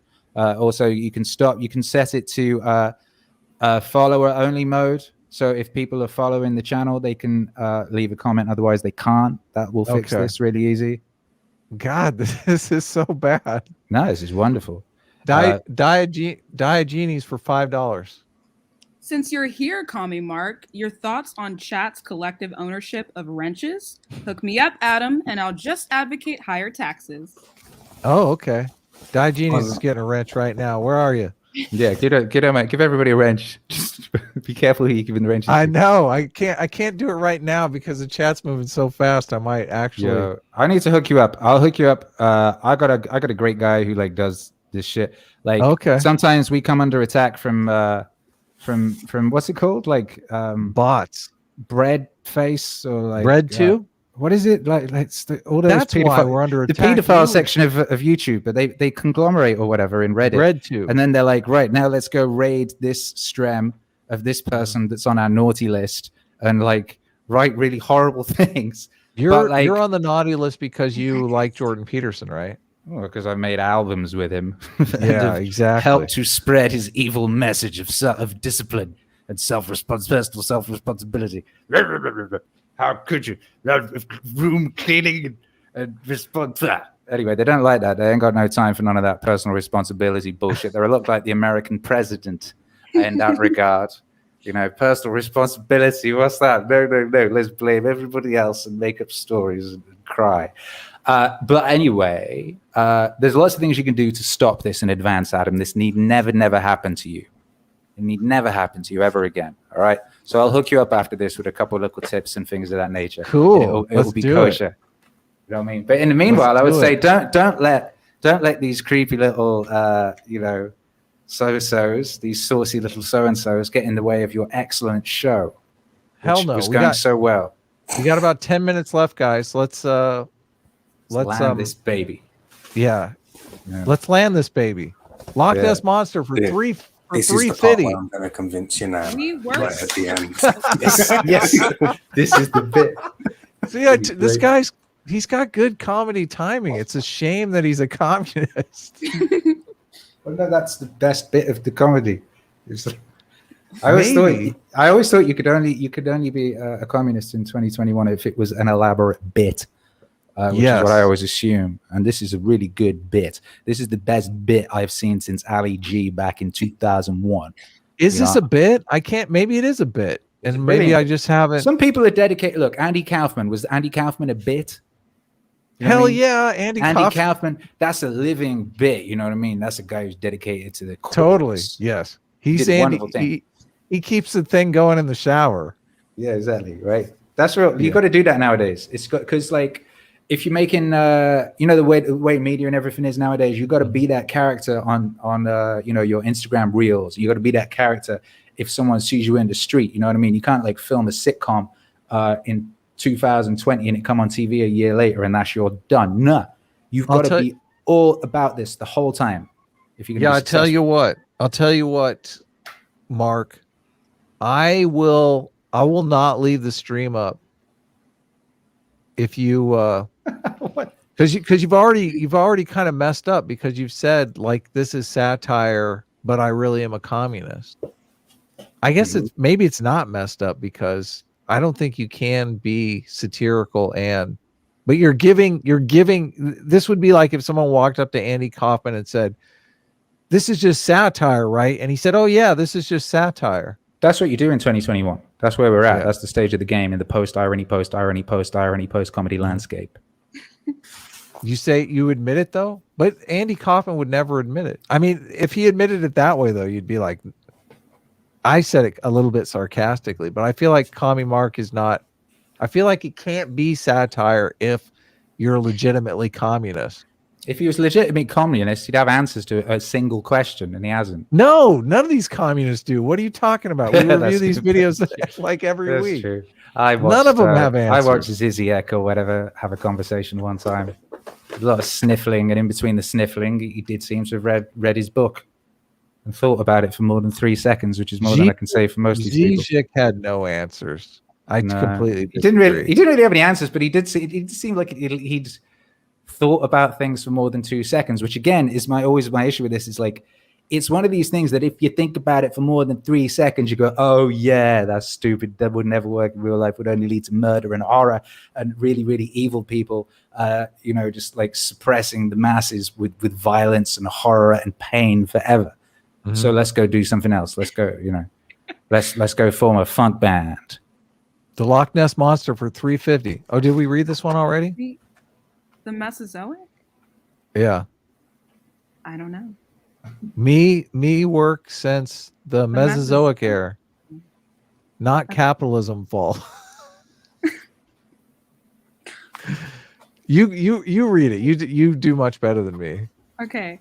Me work since the Mesozoic era, not capitalism fault.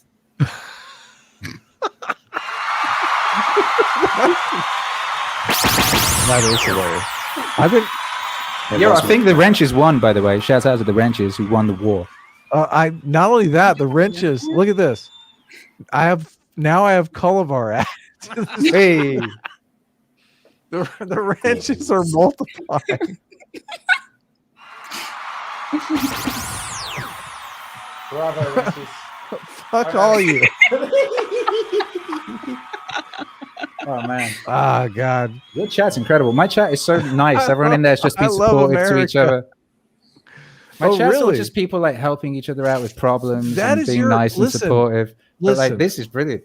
Akira, that is your total persona is all love and sunshine and rainbows. It's amazing to see you come in here and be like, I'm gonna fuck this communist up. I Fuck didn't mean to you." do that. I was coming from a place of love and sunshine and rainbows. No, I honestly no. was. I didn't mean You're to. you're pressing the you're like pressing the shame button. You're like, listen, my grandfather was in a You concentration. just asked me. I mean, you were like, "Do I have it?" I said, "If you recall, I said, thank you, communist. Commie Thank you. Mark, I how do wouldn't you- be born. I wouldn't have been Yeah, existing exactly. in this world were it not for those That's delightful true. communist fellows kidnapping did my say that. grandfather, putting Now, him in a Kira, concentration camp."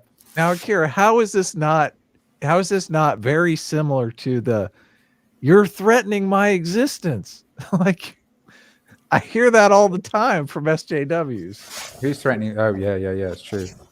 It's true. If you don't use my proper pronouns, it's an assault on my very existence. being.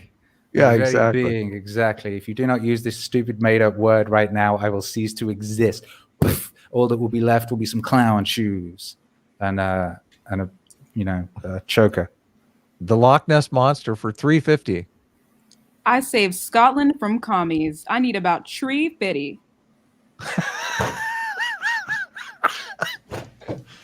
Oh my god, that's hilarious. See, this is very good chat. Shout out to the chat. Pretty What a bunch of geniuses. $3.50. What's up, Calabar? Not much. Oh my god. The Got it. wrenches have moved out of the chat. Now they're in the stream. It's great. I love it. It's pure pandemonium. This is a wrench uprising. This is that communist takeover. You know what I mean? This is like power to the people and all that shit. This is the means of production Oh, being no. seized. This Seizing. No, The no, new Akira, flag will have a wrench on there as well. Akira, I can't do it, commie. I can't give a commie a wrench. I just can't do it.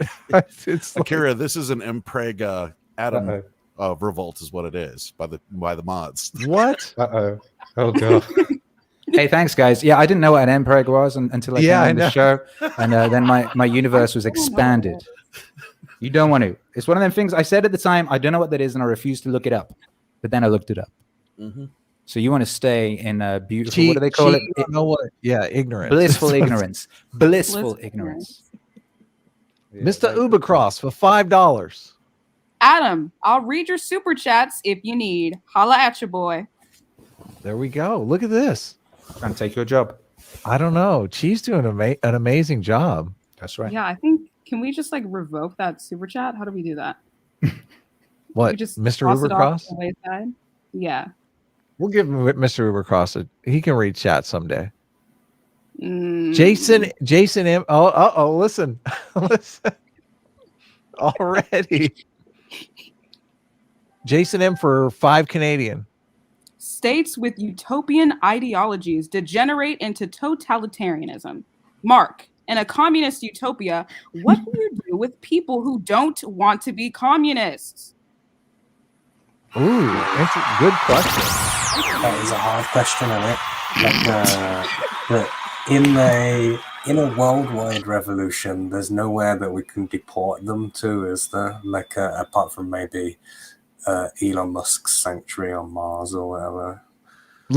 Listen, Mark. There There are people struggling to get out of communist nations. I just read a book on socialism, And they had the reason why they built the wall in East Germany is so people wouldn't escape. So you're talking about deporting them. Every single one of them would say, deport me, send me anywhere you can. And then your 5-year plans are out the window. You can't actually do your 5-year plans. Yeah. Got a lot to work on in my first 5 years. Yeah, Tommy Mac is the best. That's hilarious. Yeah. Oh no, I'm my one job highlighting the super chats. I'm totally falling down on.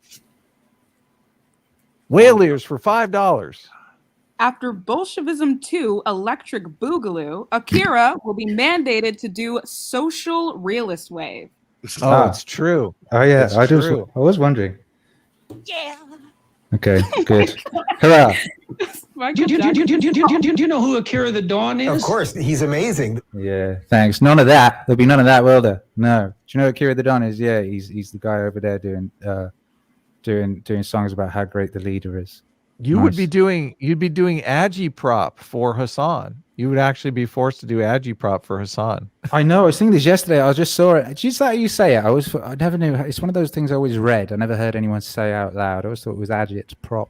I read one that Royce's did for some Antifa that girl yesterday. It was hilarious. It was like a novel about this like freedom fighting warrior, and it's like all these little pictures. And underneath it'd be captions like "Sometimes violence is necessary," and all this shit. Like, what? It's fucking funny. Oh my you could do goodness. a whole show on that, and maybe you should. But anyway, Hey, Akira, are you Australian? No. I'm from the same neck of the woods as Commie Mark.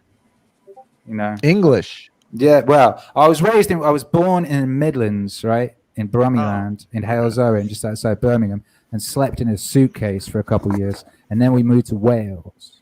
And then when I was 16, I left home. Well, 15, I left home, and I went back to the Midlands. I lived in Redditch for a while. Then I lived in Birmingham for a while. Had lots of adventures. Pulled pints in the Flapper and Firkin and Snobs and all sorts of places. I worked in Reddington's Red Records, which was a really good record shop. But no, not Australia. Thank God. Shouts out to the Australians. I used to get drunk with Australians. They're very good at drinking, less good at defying authoritarian nutjob regimes, it seems. But, shout out to them. I love Australians. They're some of my favorite people. I will pray for them tonight. Gee, you sound American. I don't want to dox you or anything, but tell us as much about us as you want us to know. I'm Nigerian American, so I was born and raised here, but I lived in Nigeria for I think in total about a year. So was it like a baby situation, or do you remember it? No, I remember it. It was like 9 to 10 for 5 or 6 months, and then like 18 to 19 for 5 or 6 months. Yeah. So, yeah. Cool. Are you in? That's not that cool. Come on, Akira. It made me feel warm inside. It's not like. Come on. She didn't just say she's working on a cure for cancer. It's just like Adam to suppress the minorities in the stream. Yeah, oh right. my God. What's that, Adam? Disgusting. Oh my God, Adam. Shame, Adam. Are you in? All right, let's move on. Observing a taku for $5. Adam, if doctors and cashiers were paid the same, nobody would go through medical school to get the degree. Doctors should be paid more. Screw fairness. Wait, Thanos. Yeah. I mean, being paid more is fair, right? Should be paid more. Screw fairness. I think that's supposed to be sarcasm, but yes, I agree with you. Doctors should be paid more because it's more work. Perfect. Daniel Chotote for $5. Hey, Mark, I just want to say that I really respect you coming on this stream. Well, there you go. There you go. I do too. I have less respect for Mark coming on the screen. Oh my God, these are too long. And Adam, you know what's really great about Mark? You know the really great thing? Not once has Mark got up and left his chair on the camera for 15 minutes while he had chicken nuggies. That's the sign of a true man. It's true. It's because we don't have any in my house. Don't tell them that, Mark. See, oh my. See, I told you, that's good comedy timing right there. Utter nonsense for $4.99. You and Sid should do a show with Stephen Michael Davis and Dave the Distributus to ask them why they are both opposed to Lobster King Jordan Peterson. For real? Oh my goodness. Well, we've done streams with both Stephen Michael Davis and the Distributus. Stephen Michael Davis has been on our Sunday show. I don't think Dave has been on our Sunday show, but I've done a couple streams with Dave, obviously. But yeah, definitely. I think I'd be interested. Dave is, I think he pitches himself as a reactionary, but he wants to take us back to like monarchy, I believe. I mean, he's very much against modern society, so maybe that's why he's against Jordan Peterson. Well hung and dung for £5. Mark, do you agree with Lenin when he said communism is an infantile disorder, or are you wrong? Well, the only answer to that is yes. Mm-hmm. Oh yeah, so he does agree with. So he agrees with both of them. Yeah, he agrees with Lenin, and he is saying he is wrong. So perfect. Yes, we have a confession. Woo! Where's the confession sound effect? There we go. Perfect. There you go. I don't know how loud that is for you, by the way. Was it like really loud for you before or something? It was. It is kind of loud, yeah. Is it still loud? Okay, I've got it. I thought I had it turned down very low. But it's better. It's just when they go on. I mean, if we can talk over them, they can go on for longer. Okay, that's good to know. Jagger Depato for $5. For both sides of the debate, what did you think of the capitalist, U.S. supporting communist, libertarian socialist, Kurds in the Middle East? What did you think of the capitalist, U.S. supporting communist, libertarian socialist, the Kurds in the Middle East? The Kurds weren't actually under that designation. I was under the impression that the Kurds were just like a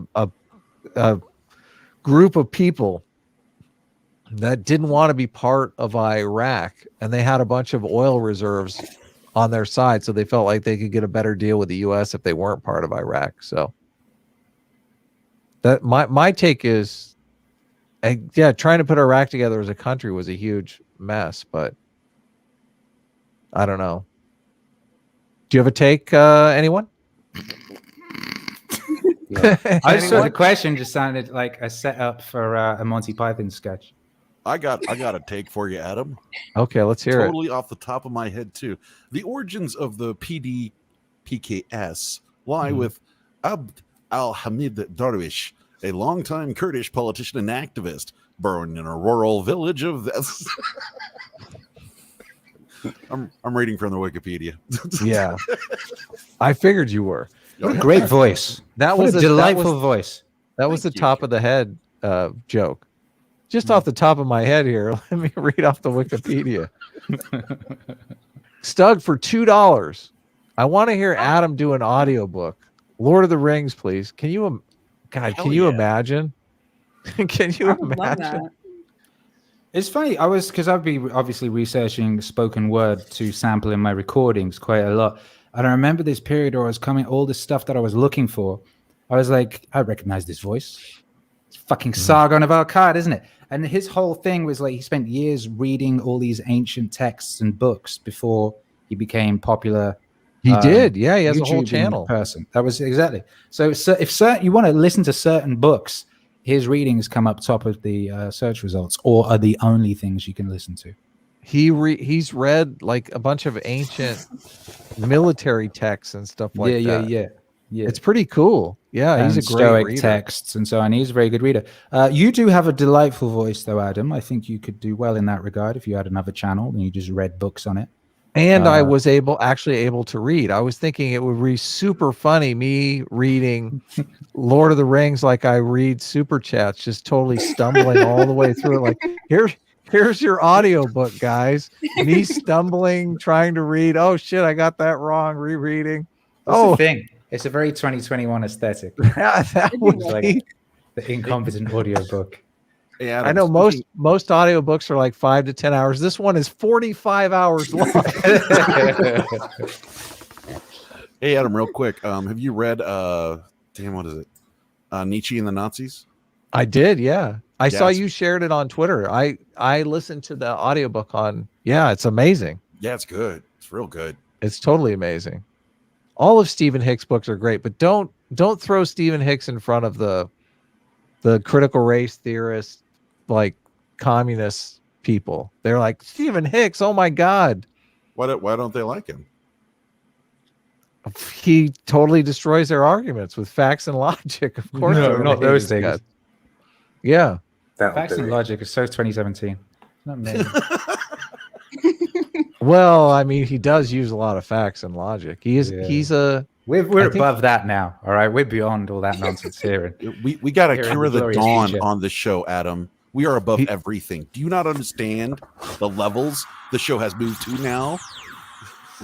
I know, it's great. I love it. Stug for $2 says, Oh, also, only the first take is allowed. see, I knew it. I knew it. I knew it. No after, no editing. I'm not allowed to do any editing afterwards.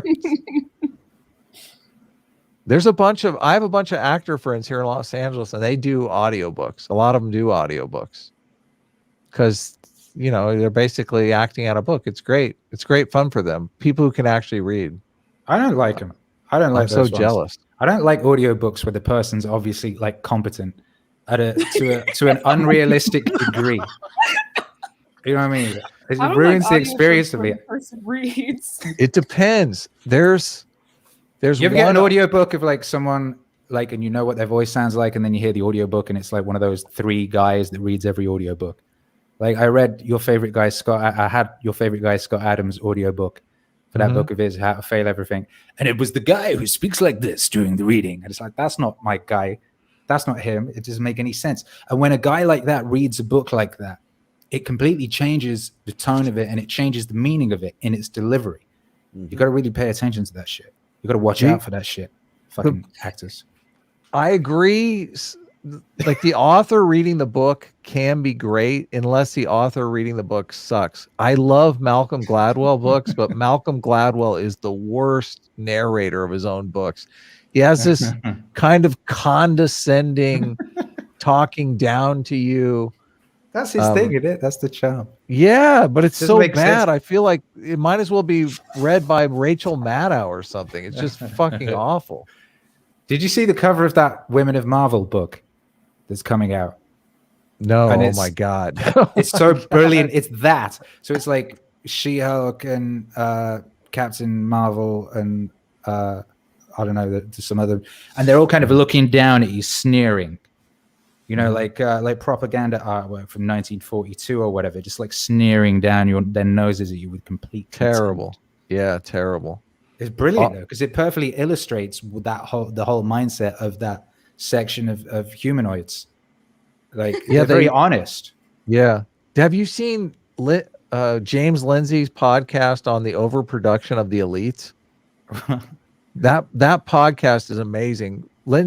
James Lindsay. I keep wanting to say Lindsay Ellis. It's funny. No, Shout out James to Lindsay. Ellis. James Lindsay. Did they kick her off YouTube as well? No, she's YouTube Gold. Of course, they're not going to kick her off. James Lindsay has this argument that the reason we are in this situation with woke people is because resentment levels have gained so much, have risen to such high levels in society because we're overproducing these elites and there's just not really positions for these elites to fill.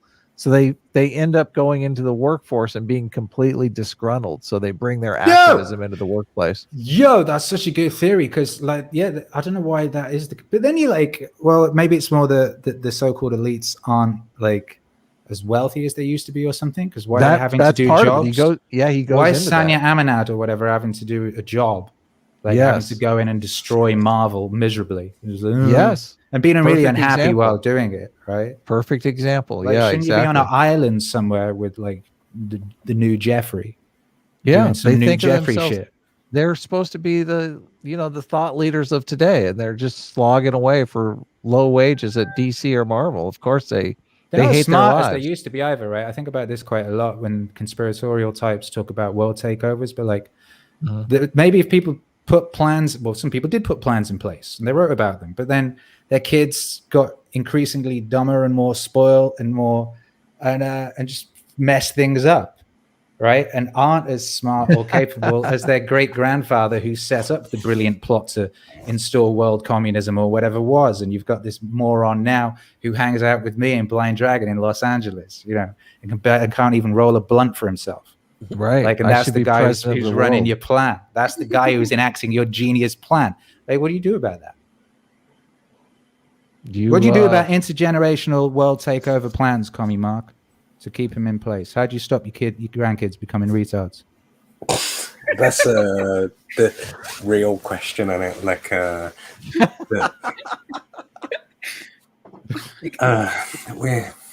you are correct that I think overall generations are getting less smart at it. Like, that is a real problem that's going to come back to bite us, especially when you combine it with like the aging populations of the developed world or whatever. Like, that is going to be a problem in the future when all of our robot engineers are done.